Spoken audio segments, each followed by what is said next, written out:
That's a little excerpt of a slack key tune from the playing of the great Uncle Raymond Kane, Nanea Maka I. Relaxed is your face in pleasure. One of the earliest slack key pieces that I learned from Uncle Ray's playing, and I'm going to show you in this lesson not how he plays it. I'm going to show you how you can play it by taking some of the elements that he uses to create an arrangement. Because as I've said in some of these other lessons, every time you play this music, you play it the way you feel at that moment. So it's always going to be changing. So tune up to Taro Patch. Again, that's the Taro Patch tuning we've been in a few times. The open G tuning from high, it's D, B, G, D, G, D. Well, take a look at the tab that I've got posted on my website for Nanea Maka I. And you'll notice that rather than give you a complete arrangement of the tune, I'm giving you chunks, if you will, little modules of the tune. Basically, there's like a high part and then a low part, and then variations of those two parts. And the high part starts up here with this great set of descending runs. And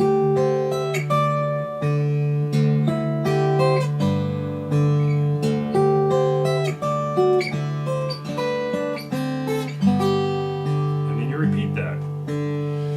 So what am I doing? I start up here with a C chord, a C triad, 14 on the high, 13 and 12. And then immediately come down to a double stop on 12 and 11. If I play them together, you get that sound. If I just play the one note, you get this. Now, why do I hold a double stop if I'm only playing that note? Because the essence of playing Taro Patch slack key with these double stops is going to be doing slides and things, and even if you don't play that note, you're going to hear it at some point. See, I just did a slide there so you could hear it. So after you do that, you come down to another chord here on 10, 10, 8, and 9. Again, look at the tab, it'll make sense.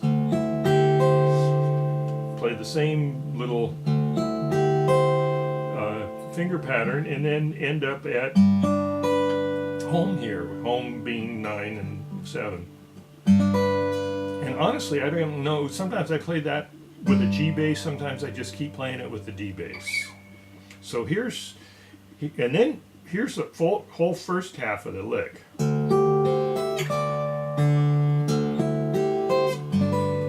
Okay? Then you come back up to here and you go just all the way down.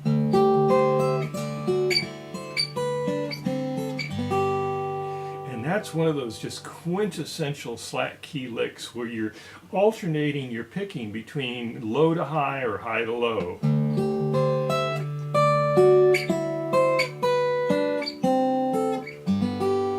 So you see?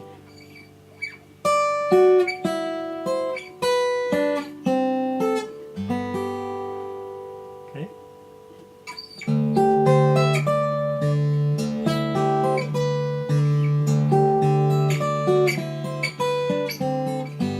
The next time you play that, you might want to vary it by doing a brush. Okay, so a little, an upward brush. And that time I didn't play the whole chord, I just played. And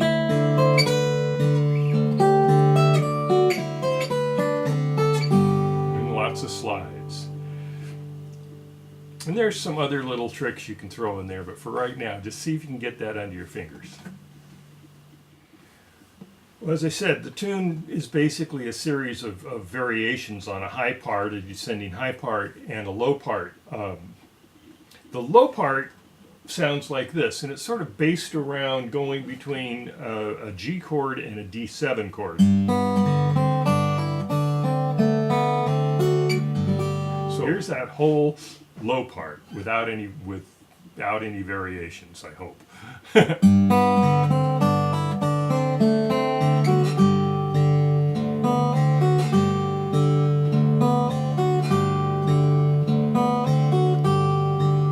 Now you could repeat that whole thing again.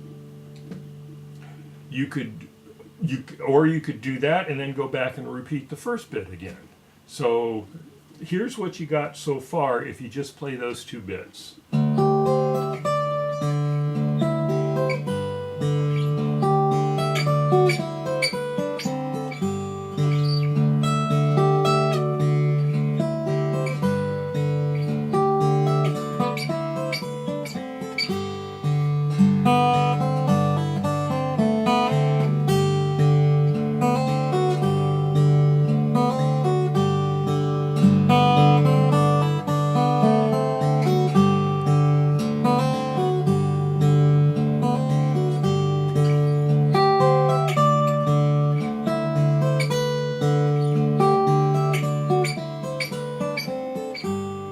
And so on and so on.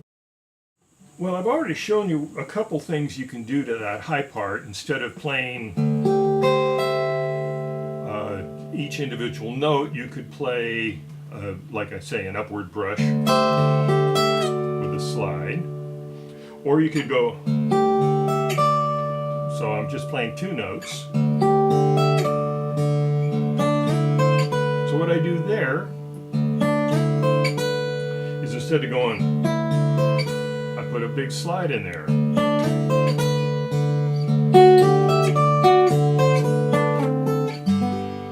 Lots and lots of slides. And experiment around with sliding all the way up.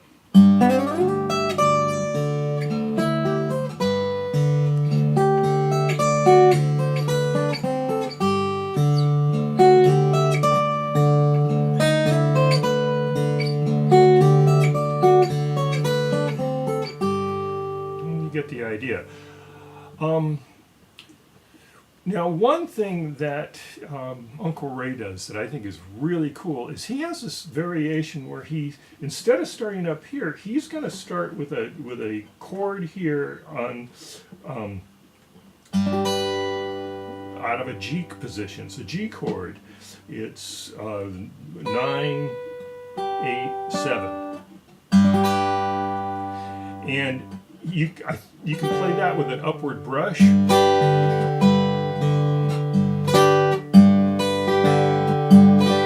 That, or you play with your fingers.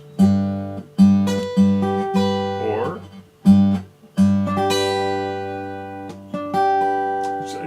lots of different ways to play that. But so it's sort of a variation. It sounds like this. And then you go.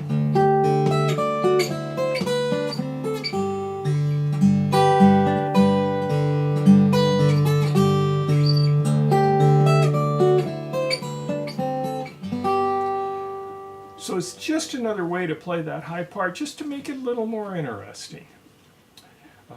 So you can experiment with mixing and matching those couple of those two different high parts, throwing that one in when you want to. Let's look at a couple things you can do with that low part. The easiest thing to do is basically cut everything out except the little turnaround. So instead of going,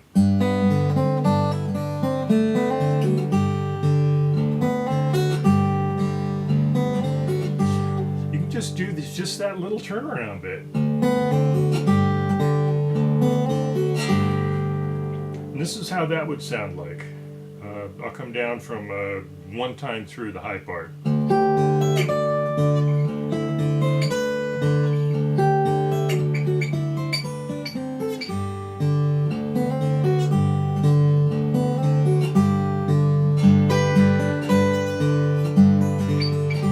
You get the idea. And that's just a nice little way of just varying things up with a very simple, you're just stating the obvious. We're doing a turnaround.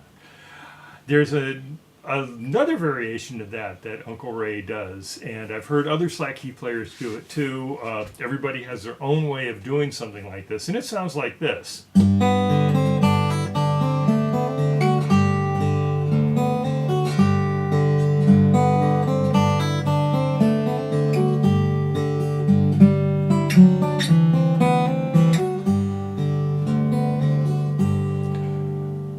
So what I did was I added these double stops on the inside strings. I'm on the second string and the fourth string. Here I'm at 5 and 5. Then I'm going to come down to 3 and 4. And then take it down another whole step. And then open.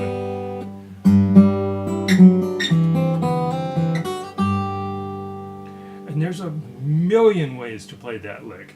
I like to play it with this nice syncopation with my thumb. Like that. You can play it with an upward brush. Or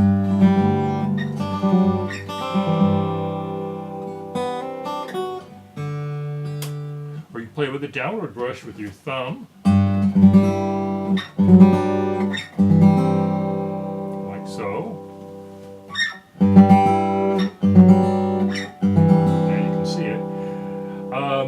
Or you could play it with a thing with all of your fingers. That's sometimes cool to do.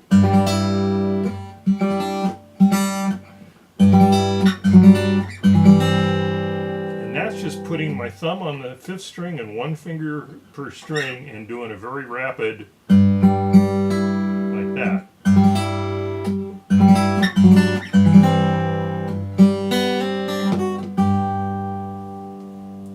So experiment around with changing up that low part and while you play, and just those 3 simple things. Play it as written each time, the one easy one, and then the one with the descending double stops, or just cut out the middleman and just play the short version, just a